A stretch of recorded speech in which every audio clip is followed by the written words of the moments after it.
So I want to do a full review and kind of cover all the questions I had when I first got the seated elliptical. To start off, it comes very well packaged. As you can see, my box had some damage, but the elliptical inside was fine. Once you get it out of the box and the bag, it's ready to go. There's no assembly necessary. Well, aside from plugging in the cord. Which brings us to the first important thing I want to point out. According to the manual, you can only paddle backwards safely without it being turned on and plugged in. To plug it in, there's a jack right on the front, close to the bottom. Once it's plugged in, you can just use the buttons on top of the machine to select your settings. If you don't want to do that, you can use the remote. The remote does not include batteries, so you will need to install 2 AAA batteries to get it working. From what my experiences were with the remote, it's pretty low range and sometimes it won't work unless you point it directly at the elliptical. Also, this is a good place to mention, you cannot stand on top of the elliptical, it's for sitting use only. The settings on this are very simple to use. You have a start/stop button and a direction button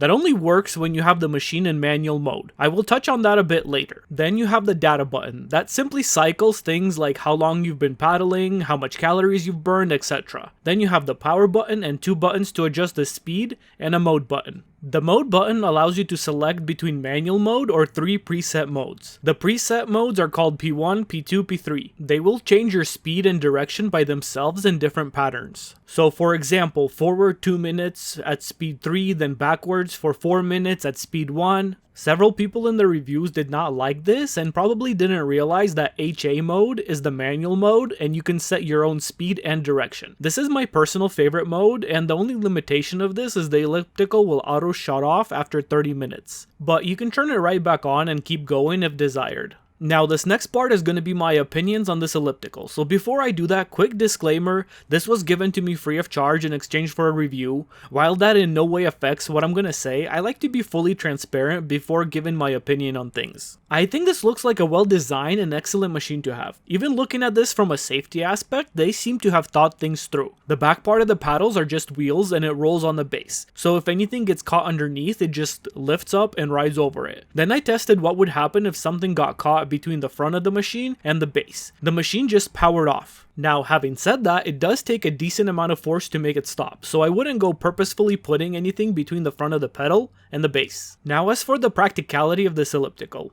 while it might not be the best workout in terms of difficulty and the ratio of time spent on it and the actual calories burned, I still think it's a pretty great thing to have unless you're like a pro athlete. Most people are severely under the required activity level to be healthy, and I'm also in that category, but I'm trying to be better. And that's why I personally like it. Aside from how little space it takes up, it's easy to use. You can literally use it while you're working or while watching TV. And it's a low difficulty exercise. Sometimes after a long day, the last thing I want to do is get on the treadmill or lift weights, so I'll be lazy and skip that day completely. But with this, it allows you to pop on the TV and do some low intensity but longer duration physical activity to at least get some type of exercise in.